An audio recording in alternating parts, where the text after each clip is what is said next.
နက်တိုရဲ့ hat-trick နဲ့အတူဟာစီးတီးကိုအမုံကျိတ်လိုက်တဲ့ချက်စီဒါကတော့ football highlight ပရိသတ်တွေအတွက်အားလုံးစောင့်မျှော်နေကြတဲ့ FA Cup ပွဲစဉ်တစ်ပုဒ်ဖြစ်တဲ့ Chelsea နဲ့ Hull City တို့ရဲ့အကျိတ်အနယ်ပွဲစဉ်ကို recap ပုံစံနဲ့ပြန်လည်တင်ဆက်ပေးလိုက်ပါတယ်ဗျာ။ကွင်းထဲကိုကစားသမားတွေဝင်လာကြတဲ့ကပွဲရဲ့အရှိန်ကစတက်နေပါပြီ။ Chelsea တို့ဟာကွင်းလယ်ကိုအပိုင်ထိန်းချုပ်ပြီးသူတို့လိုချင်တဲ့ rider နဲ့ကစားဖို့ကြိုးစားခဲ့ပါတယ်။အထူးသဖြင့် Pedro Neto ဟာဒီညမှာတကယ်ကိုလွတ်လပ်ပုတ်ပါစွာနဲ့ကစားကွက်ဖော်နေတာပါ။ပွဲဆက်ချင်းမှာတင်ဂါနာချိုတယောက်ဂိုးသွင်းခွင့်ရခဲ့ပေမဲ့ဟာစီးတီးကိုသမားကကာကွယ်သွားနိုင်ခဲ့ပါတယ်။ဒါပေမဲ့ဒါဟာ Chelsea တို့ရဲ့ကူးမိုးရွာတော့မဲ့နိမိတ်တစ်ခုပဲဖြစ်ခဲ့ပါတယ်ဗျ။ပထမပိုင်းပြီးခါနီးမှာပဲ Chelsea ပရိသတ်တွေအားရပါရအော်ဟစ်လိုက်ရပါတယ်။ကိုင်စီဒိုစီကနေတဆင့်ရလာတဲ့ဘောလုံးကိုနက်တိုကအဝေးကနေလှလှပပကန်သွင်းယူလိုက်တာပါ။ဟာစီးတီးဂိုးသမားဖိလစ်တယောက်ဘာမှမတတ်နိုင်ပဲကြည်နေုံကလွဲလို့ဘာမှမတတ်နိုင်ခဲ့ပါဘူး။ Chelsea တို့ဂိုးပေါက်ပြောင်းနေတဲ့အချိန်မှာနက်တိုကပဲအဝေးကနေအားပါပြင်းထန်တဲ့ကန်ချက်နဲ့အပိုင်ပိတ်သွင်းပြီးလမ်းဖွင့်ပေးခဲ့တာပါ။ဂိုးသမားဖိလစ်ခများဘောလုံးနောက်ကိုမျက်တောင်မခတ်တန်းကြည့်နေလိုက်ရုံပဲတက်နိုင်ခဲ့ပါတယ်။ဒီညဟာသူ့ညလို့တောင်ပြောရမလားပဲ။တကိုးပြီးတကိုးသွင်းယူရင်းနောက်ဆုံးမှာတော့ hat-trick ကိုပါအပြတ်တက်အရယူသွားခဲ့တာပါ။ဒါဟာ Chelsea ပရိသတ်တွေအတွက်တော့တကယ်ကိုကျေနပ်စရာကောင်းတဲ့စွမ်းဆောင်ရည်ပါပဲ။ဂိုးသွင်းတာတင်မဟုတ်ပဲဂါနာချိုတို့ဒီလက်တို့နဲ့ချိတ်ဆက်ပြီးဟာစီးတီးခန်းစစ်ကိုတပွဲလုံးမူးနောက်သွားအောင်ကစားပြသွားခဲ့တာဖြစ်ပါတယ်။ဒီဂိုးနဲ့တင်ပထမပိုင်းမှာ Chelsea တို့အသာစီးရသွားခဲ့ပါတယ်။ဒုတိယပိုင်းမှာတော့ Chelsea တို့ဟာဟာစီးတီးကိုအနားမပေးတော့ပါဘူး။ Andre Santos ရဲ့ကောင်းတိုက်ချက်တွေဂါနာချိုရဲ့ထိုးဖောက်မှုတွေနဲ့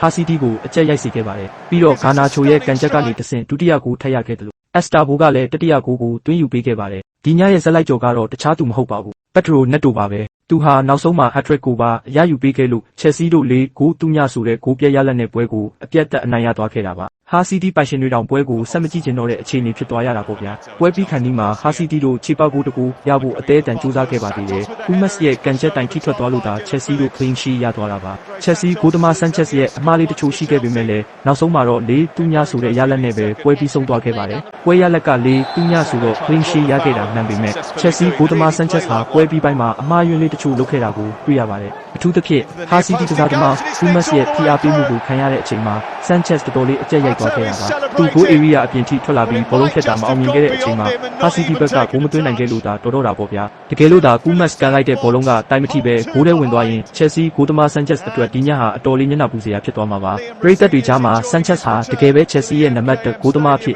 ရေရှည်အတွက်စိတ်ချရရဲ့လားဆိုတာမေးခွန်းထုတ်စရာဖြစ်လာပါတယ်။ဂိုးပြတ်နိုင်နေတဲ့အချိန်မှာတော့အခုလိုပေါ်စားတဲ့အမှားမျိုးတွေကနောက်ပိုင်းပွဲကြီးပွဲကောင်းတွေမှာအန္တရာယ်ရှိနိုင်တယ်လို့မြင်မိပါတယ်ဗျ။ဒီနေ့ပွဲဟာ Chelsea အတွက်တော့တကယ်ကိုပြည့်စုံတဲ့နိုင်ပွဲပါပဲ။အထူးသဖြင့် hat-trick ရှင်လက်တို့ရဲ့ခြေစွမ်းကတော့ပြောစရာမလိုအောင်ကောင်းမွန်လွန်နေပါတယ်။ဟာစီးတီးကတော့အိမ်ကွင်းမှာပရိသတ်တွေရှိအရှက်ရခဲ့ရပေမဲ့သူတို့ရဲ့ကြိုးစားအားထုတ်မှုကိုတော့အတိမပြုရမှာပါပဲ။ဒီပွဲရဲ့အဓိက man of the match ကတော့တခြားသူမဟုတ်ပါဘူး။ hat-trick ရှင် Pedro Neto ပါပဲ။သူဟာပွဲစကတည်းကဟာစီးတီးခံစစ်ကိုအမြန်ဆုံးရောဒီစနစ်နဲ့ပါအသာစီးယူသွားခဲ့တာပါ။အထူးသဖြင့်သူ့ရဲ့အဝေးကန်ချက်နဲ့အခွင့်ကိုဟာပွဲရဲ့အရှိန်အဟုန်ကိုပြောင်းလဲပေးခဲ့ပြီးကျန်တဲ့တွင်းဂိုးတွေကလည်းသူဟာ Chelsea အတွက်ဘလောက်ဖိုးတန်တဲ့ကစားသမားလဲဆိုတာသက်သေပြသွားခဲ့ပါတယ်။ဂါနာချိုရဲ့ထိုးဖောက်မှုတွေနဲ့အက်စတာဘိုတို့လိုလူငယ်တွေရဲ့တက်ကြွမှုက Chelsea တိုက်စစ်ကိုပိုပြီးထက်မြက်စေခဲ့ပါတယ်။ဟာစီးတီးခံစစ်ဟာသူတို့ရဲ့အမြန်နှုန်းကိုမလိုက်နိုင်တဲ့တပွဲလုံးကြီးကအမှားယွင်းတွေစက်တိုက်လုပ်ခဲ့ရတာတွေ့ရပါတယ်။ Chelsea တို့4ဂိုးပြတ်နဲ့နိုင်ခဲ့တာမှန်ပေမဲ့ခံစစ်ပိုင်းကတော့အမှတ်ပြပေးဖို့ခက်ပါတယ်။အထူးသဖြင့်ဂိုးသမား Sanchez ရဲ့ပွဲပြီးပိုင်းပေါ်ဆမှုတွေဟာအသင်းကြီးတွေနဲ့တွေ့ရင်အန္တရာယ်ရှိနိုင်ပါတယ်။ကံကောင်းလို့သာ clean sheet ရခဲ့တာဖြစ်ပြီး